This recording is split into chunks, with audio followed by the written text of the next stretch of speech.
Berkaca Podcast bersama kita bicara.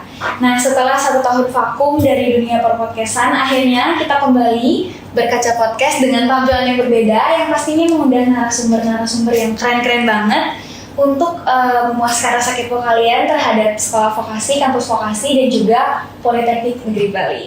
Nama saya Nila Putu Pradipta Deswari, panggilnya Difta, dari jurusan Administrasi Niaga, Prodi Bisnis Digital. Di sini saya kehadiran narasumber yang keren banget, yaitu Bapak Wadir 1.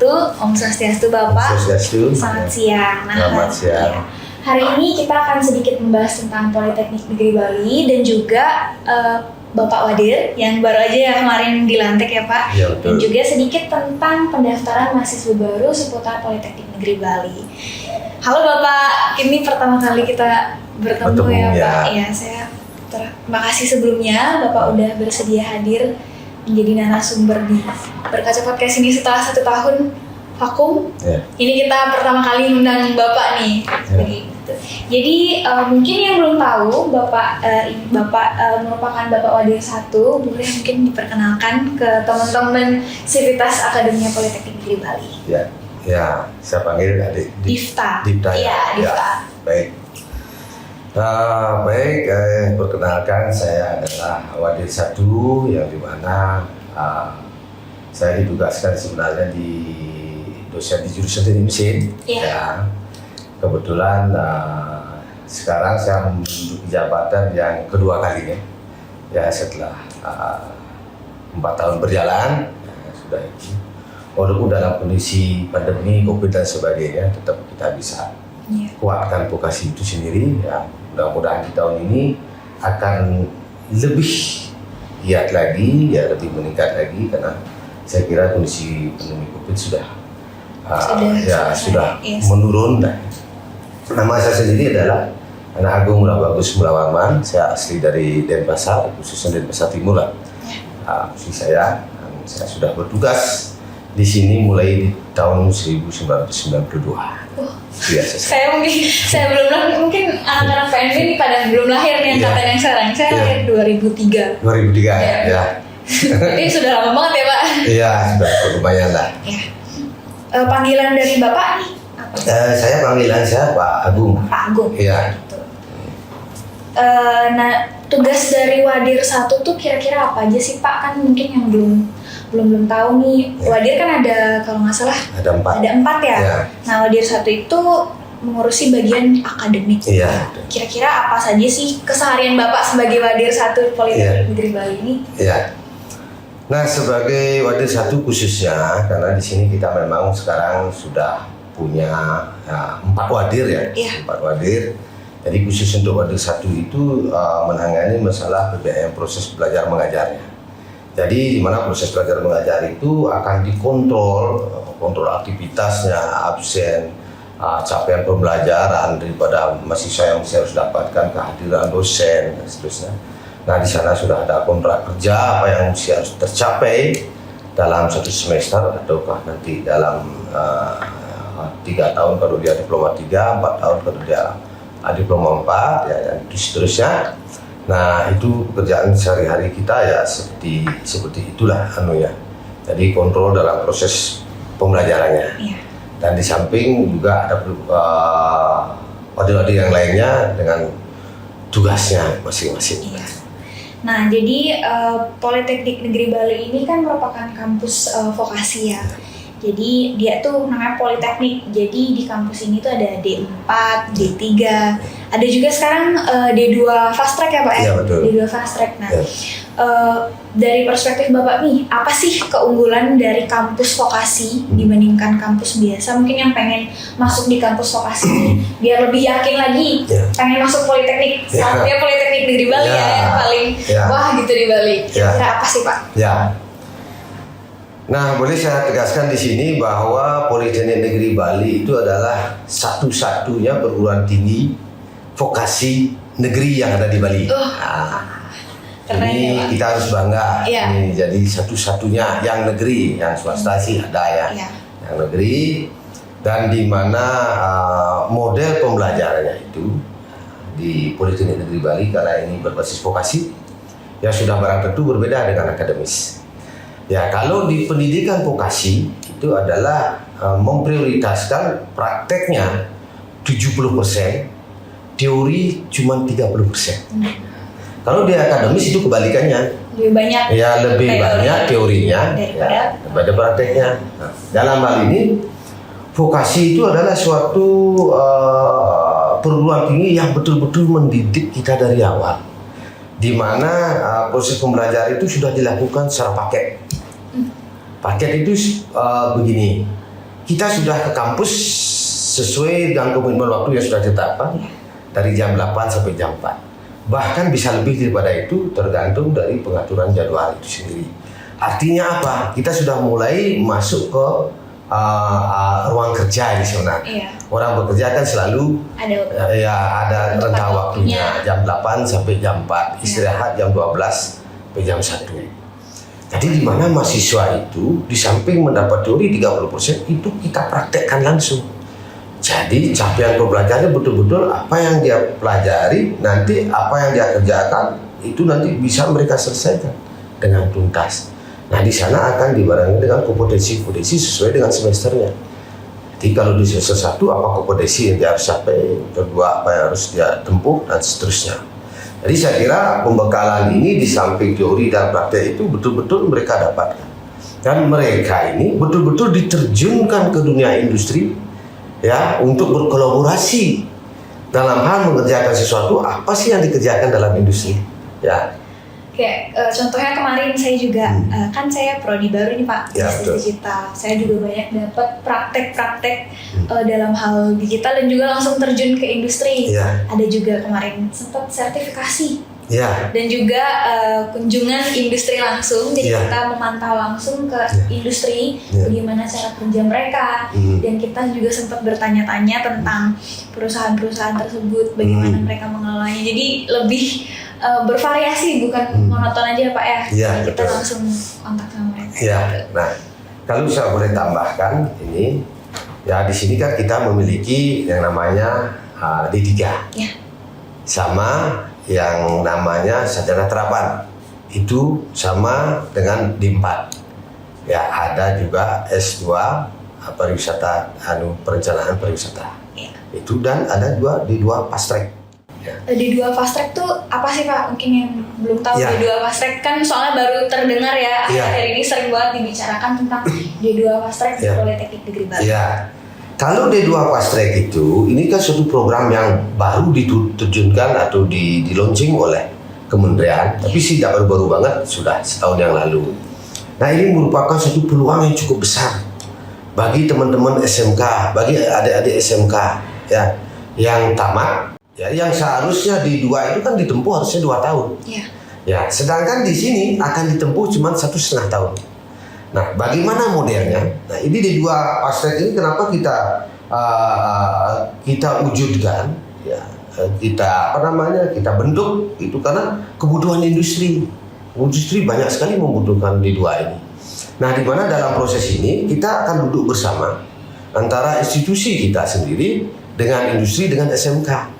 Dari SMK itu sudah mereka dilatih, mereka akan diberikan pengetahuan, diberikan teori, ya, yang 1 semester di sana. Setelah itu kita akan rekrut di perguruan tinggi kita, di mana di perguruan tinggi Politeknik Negeri Bali ini mereka akan diperkuat dengan teori lagi, ya, untuk mempersiapkan mereka nanti terjun ke industri. Di dalam hal ini institusi politeknik kita akan memperkuat teori yang diberikan itu lagi selama 1 semester. Setelah 1 semester itu mereka akan diterjunkan dan betul-betul mereka akan bisa mengerjakan apa yang harus dikerjakan dalam industri itu. Artinya apa? Artinya di 2 fase ini akan betul-betul siap kerja. Dan bahkan nanti setelah dia terjunkan, kinerjanya bagus, bisa langsung direkrut di sana. Jangan khawatir nanti itu. Berarti siap untuk bekerja gitu ya. Siap karena untuk kan bekerja. Sekarang banyak yang membutuhkan tenaga kerja karena kita juga baru pulih dari masa pandemi. Pasti banyak juga yang butuh tenaga kerja. Jadi Politeknik Negeri Bali itu menyediakan pendidikan yang cepat dan juga langsung terfokus pada calon-calon yang mau terjun ke dunia industri. Betul, gitu. ya. Karena begini, dalam pembentukan kurikulum itu kita sudah duduk bersama dengan industri. Apa sih yang dibutuhkan industri? Itu yang kita berikan. Jadi industri tidak perlu mentraining lagi. Ya, calon-calon pegawai ini atau di luar, sudah langsung siap. Mereka akan nanti bisa saja langsung rekrut itu. Dengan 1,5 tahun, Anda akan sudah mendapatkan gelar D2. Ya. Bahkan bukan D2 saja. Nanti mereka bisa melanjutkan ke diploma 3, bisa melanjutkan ke sarjana terapan. Nah itu sudah barang tentu akan di asesmen lagi dengan model RPR itu. Jangan khawatir, masuk di 2 fast track itu bukan berarti akan mentok di 2 saja, tidak. Masih bisa melanjutkan pendidikan. Masih bisa melanjutkan pendidikan untuk berikutnya. Ya. Mungkin ada juga nih pertanyaan, apa sih? Kalau saya nih masuk di mana nih? Di Politeknik Negeri Bali, S1. Saya jawabnya kan D4. Oh, bukan S1 ya? Itu gimana sih Pak cara menanggapinya? Soalnya saya sering dapat pertanyaan tuh. Tapi D4 itu sama dengan S1, sama dengan sarjana. Gimana caranya? Ya inilah kurangnya pemahaman daripada masyarakat. Di kesempatan yang baik ini saya sampaikan. Sebenarnya S1 itu kan ditempuh selama 4 tahun juga di akademis ya. Cuman kalau yang di pendidikan vokasi itu namanya sarjana terapan. Ya, yang mungkin kata yang dibilang itu namanya D4 dulu ya, sekarang sudah menjadi sarjana terapan. Itu pembedanya bahwa sarjana terapan itu artinya dia berasal dari vokasi. Ya, nanti ditulis di sana ininya STR sarjana terapan. Kalau mungkin di akademis ST atau apa dan sebagainya. Ya, dari sana nanti masyarakat atau industri akan bisa membedakan. Oh ini terapan, ini akademis. Jadi sebenarnya sama-sama saja, cuman modelnya beda.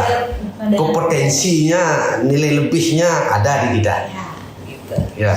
Nah, untuk Politeknik di Bali ini punya banyak jurusan dan juga prodi ya Pak. Mungkin bisa kita kenalkan nih kepada teman-teman, mungkin nanti dibantu editor juga ya, tampilkan ting atau nggak di sini ting gitu, kita bisa biar bisa dibaca juga, atau mungkin bisa lebih jelasnya kita cek di website Politeknik di Bali. Mungkin apa aja sih Pak ini jurusan-jurusan di jurusan. Nah, kita berawal dari adanya Politeknik ini, yaitu sudah menetapkan 6 jurusan.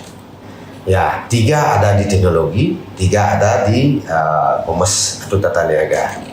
Ya, perlu saya sampaikan di sini, sebenarnya 6 jurusan yang ada ini sudah sangat ideal sekali untuk membentuk sebuah perusahaan, sebuah industri. Ya, sudah itu untuk membuat suatu usaha besar lah anunya. Ya. Karena apa? Karena 6 jurusan ini. 1 di teknologi ada teknik sipil. Ya.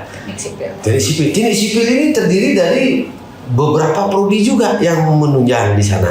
Ya, nanti bisa dilihat di website. Langsung di website aja. Yang kedua itu ada teknik mesin. Teknik mesin itu di dalamnya bukan sekedar mesin saja, tetapi juga ada mengenai AC, teknik pendinginan udara dan semuanya yang menyangkut apa yang dibutuhkan oleh industri. Sudah yang ketiga itu ada teknik elektro. Ya, teknik elektro ini ruang lingkupnya banyak juga, termasuk energi baru terbarukan yang sekarang lagi sedang digenyot oleh pemerintah pusat maupun pemerintah daerah kita. Nah itu kita kembangkan dengan model-model kerjasama dengan pihak luar dan sebagainya. Nah di sini sudah terangkum semuanya. Industri semua membutuhkan ketiga teknik ini. Yang berikutnya yang kita unggulkan juga karena Bali itu kan memang daerah pariwisata. Itu ada jurusan pariwisata. Ya, di pariwisata jurusnya ada beberapa prodi juga. Ya, bahkan di jurusan pariwisata ini satu-satunya sudah mempunyai jurusan yang S2.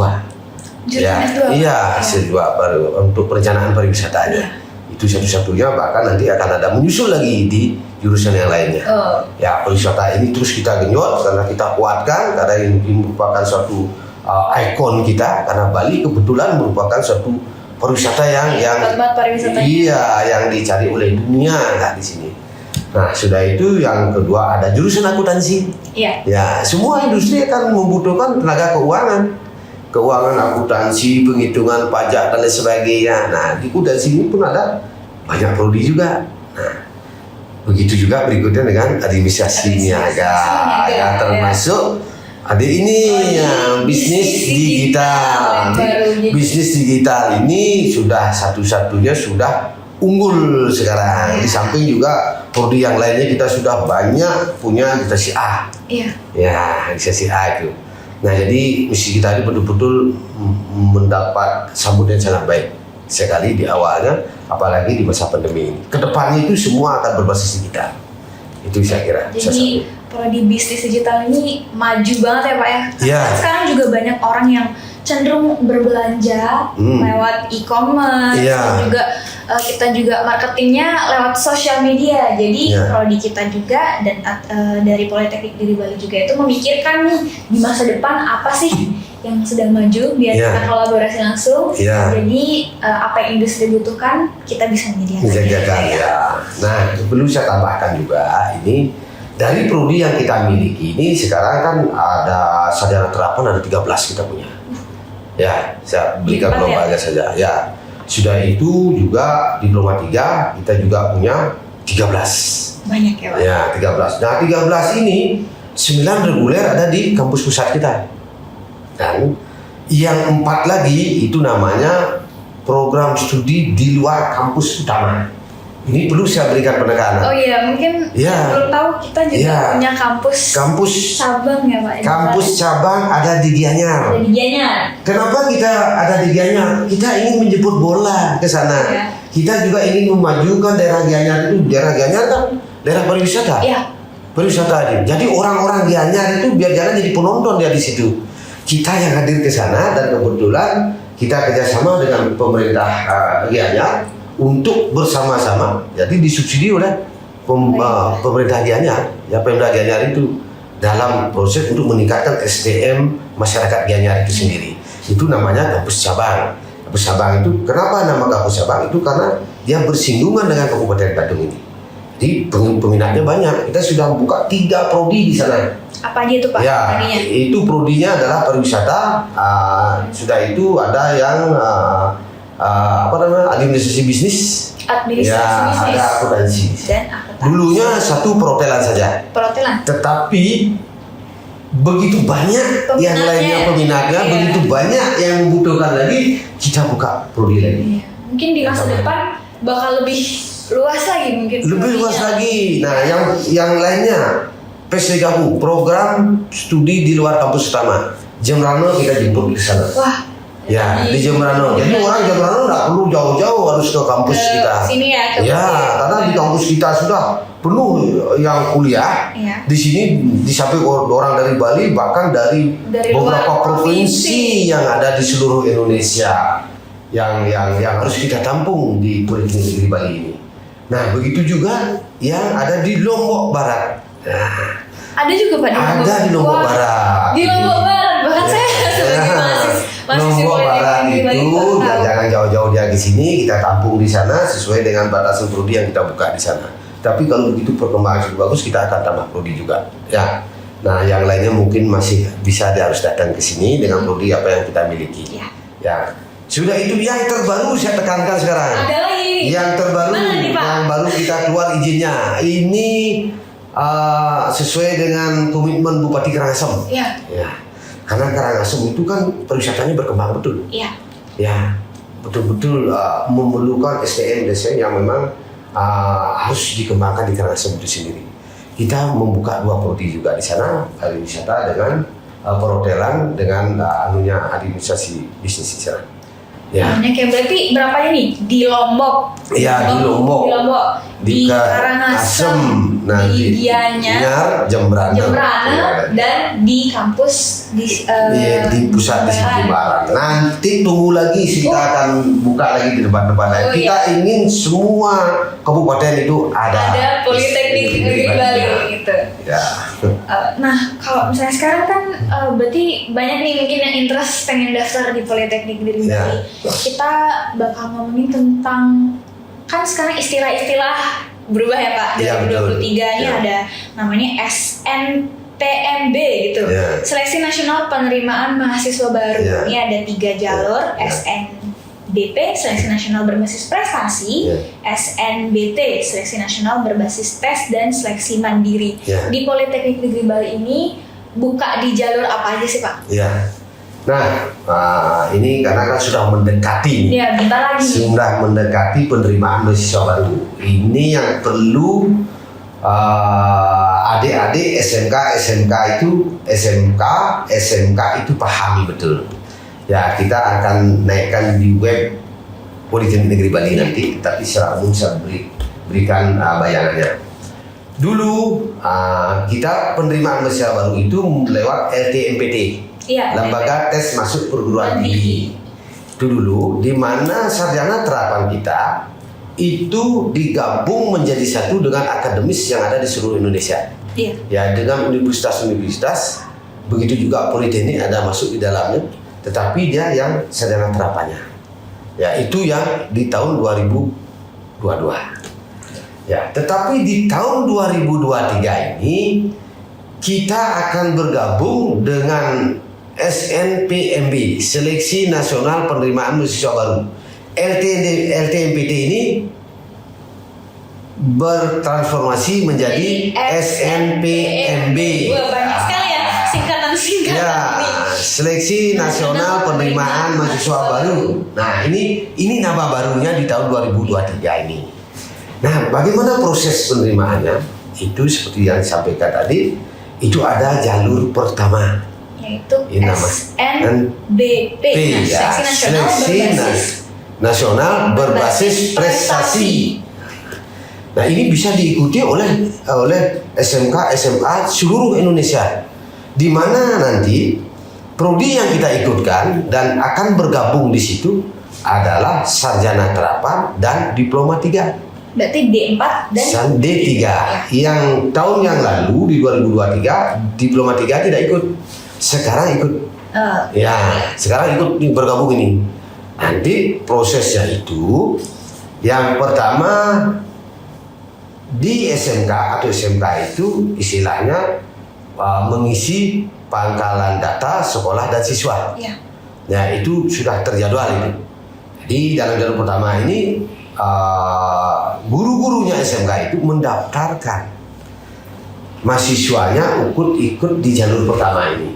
Karena jalur pertama ini kan nanti dari hasil dari raportnya itu, ya kalau dia akreditasinya SMK atau SMA-nya itu mungkin kita presentasikan berapa 40% mahasiswanya diterima itu loh. Ya, nanti di sana di samping prestasi akademisnya juga prestasi non akademisnya.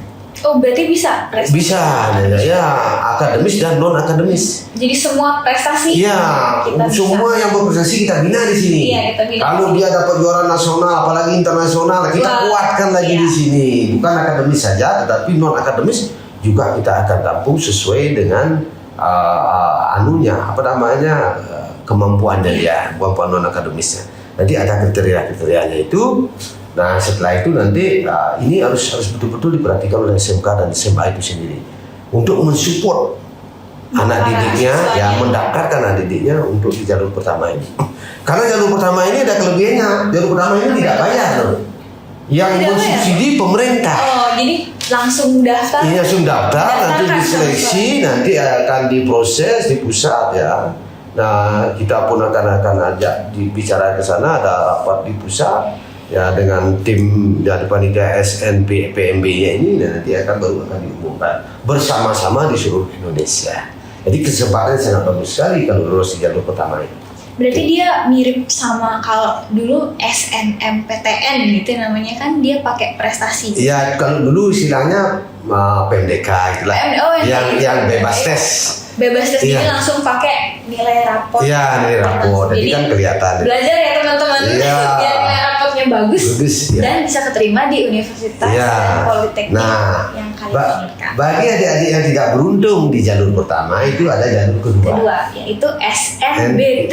Iya, Seleksi Nasional Berbasis Tes. Berbasis tesnya ini adalah UTBK. Ujian tulis berbasis komputer. Nah, ini nanti akan ditentukan tempat-tempatnya di mana setelah adik-adik mendaftar ya, akan ditentukan mungkin dipakai di universitas mana, itu kan pusat yang menentukan. Nanti sana. Nah, cuman yang perlu diperhatikan betul di jalur pertama ini adik-adik harus memastikan diri memilih prodi apa. Iya. Jangan nanti asal memilih pada saat jalur pertama ini, asal-asalan ikut. Nanti kalau lulus syukur, kalau enggak ada apa. Lagi kalau lulus bisa enggak diambil, enggak bisa main-main di sini. Kalau begitu adik-adik memilih di jalur pertama, kalau lulus di prodi itu di jalur pertama sudah terblokir, tidak boleh ikut. Oh begitu Pak? Ya, tidak boleh ikut di jalur kedua. Nanti di jalur mandiri baru boleh ikut. Oh berarti harus hati-hati dalam memilih jurusan dan prodinya ya? Ya, nanti berbasis tes itu. Ya. Nanti gimana ikut tes? Orang sudah tidak boleh ikut karena mengabaikan pada saat diterima pada jalur pertama. Jadi kalian harus benar-benar memikirkan lagi matang-matang nih kalau misalnya mau diseleksi nasional berbasis prestasi itu, karena harus benar-benar sesuai dengan apa yang kalian inginkan dan juga sesuai dengan passion passion kalian gitu.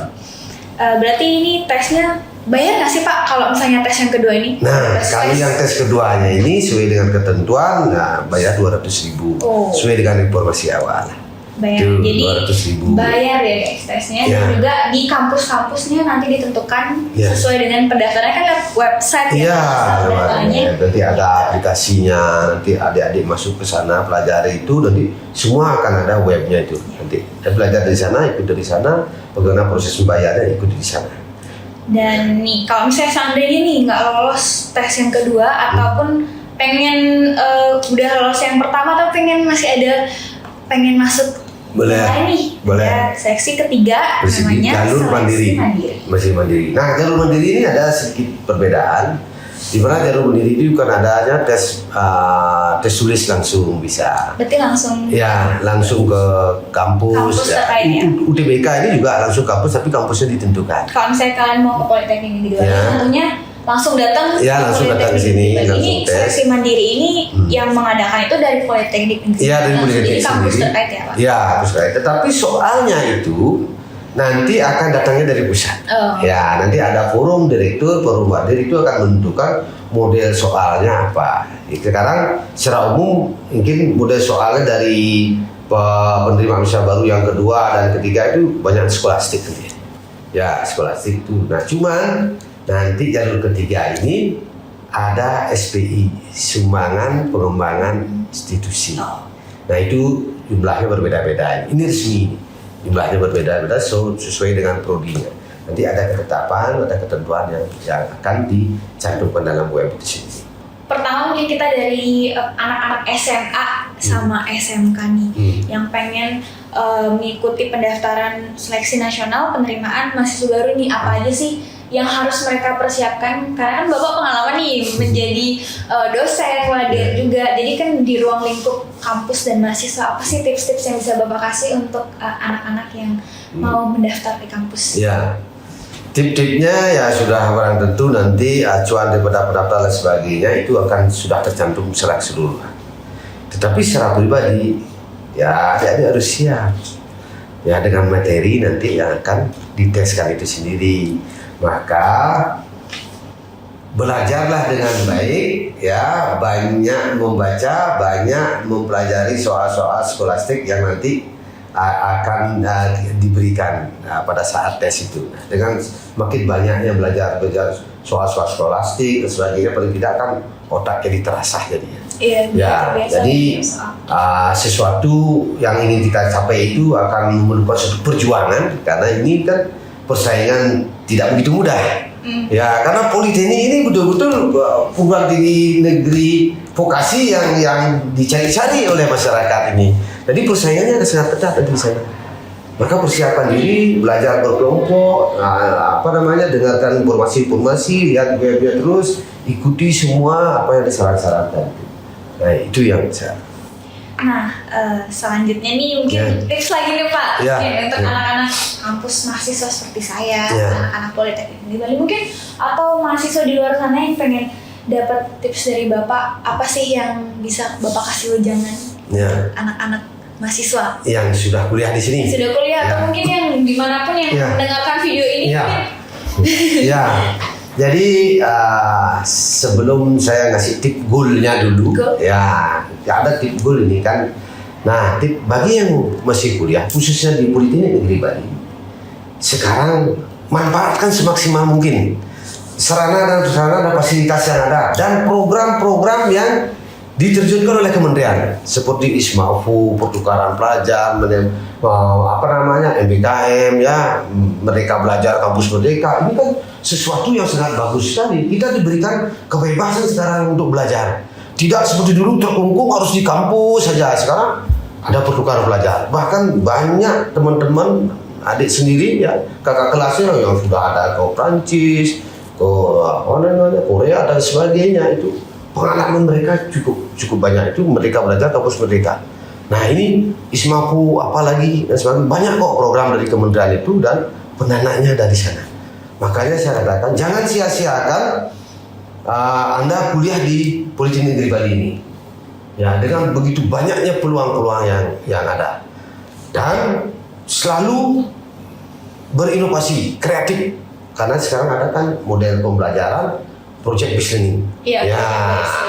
Project based learning ini betul-betul menunjang kreativitas dan membuat sesuatu yang baru. Ya, yang bisa nanti dipatenkan. Bisa mempunyai nilai jual nanti. Maka dengan perangkat yang ada kerjasama dengan industri PBL ini, ya nanti bisa menghasilkan sesuatu, bukan untuk sekarang, untuk kedepannya juga. Setelah tamat itu bisa dilanjutkan. Ya, jadi bisa menjadi seorang wira swastawan. Ya. Jadi selalu kreatif, inovatif, juga produktif, karena kan Politeknik Negeri Bali ini memberikan banyak sekali wadah-wadah untuk para mahasiswanya untuk lebih berkreasi dan juga lebih meningkatkan kemampuan mereka agar bisa langsung terjun di dunia industri. Ya, jadi tip goalnya, tidak ada yang bisa merubah diri kita sendiri kecuali kita sendiri. Ini bisa dipakai di gini nanti thumbnail ya. Nih. Tidak ada bisa yang merubah diri kita sendiri selain diri kita sendiri. Keren banget tuh berarti. Ya. Jadi ingat semuanya mahasiswa, semangat untuk belajar ya.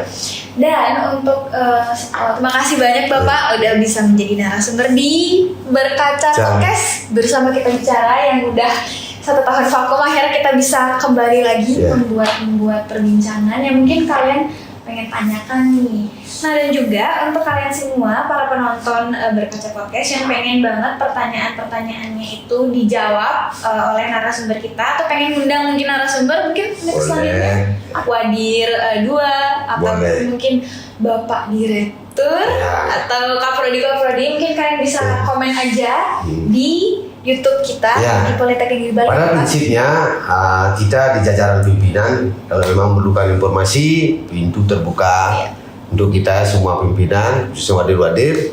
Bila perlu kalau memang dibutuhkan suatu hal yang harus hadir untuk memberikan arahan dan sebagainya, kita siap. Siap. Jadi kita akan berdiskusi lebih banyak lagi. Jangan lupa untuk komen, dan juga terkait dengan pendaftaran dan juga Politeknik Negeri Bali, kalian bisa langsung cek website dari SNPNB tentang pendaftaran, dan juga jangan lupa cek website, Instagram, sosial media semua Politeknik Negeri Bali untuk mendapatkan informasi-informasi terkait dengan pendidikan vokasi dan juga Politeknik Negeri Bali gitu. Terima kasih ya Bapak, terima kasih banyak banget nih. Kalau boleh saran, podcast ini jangan selalu dalam ruangan. Jadi kita bisa di kebun, bisa di gazebo, kawasan Politeknik Negeri Bali, di kawasan Politeknik Negeri Bali, atau di lab, di mana sambil ngobrol santai bersama. Sekalian mengenalkan tentang kampus Politeknik Negeri Bali. Ya, terima kasih banyak lagi nih sebelumnya, dan juga selamat atas pelantikannya kemarin. Semoga Bapak dan juga para jajaran pimpinan itu bisa mengabdi dan juga melaksanakan tugas dengan baik. Iya, sama-sama. Berkaca Podcast bersama kita bicara. Dadah guys, sampai jumpa di video selanjutnya.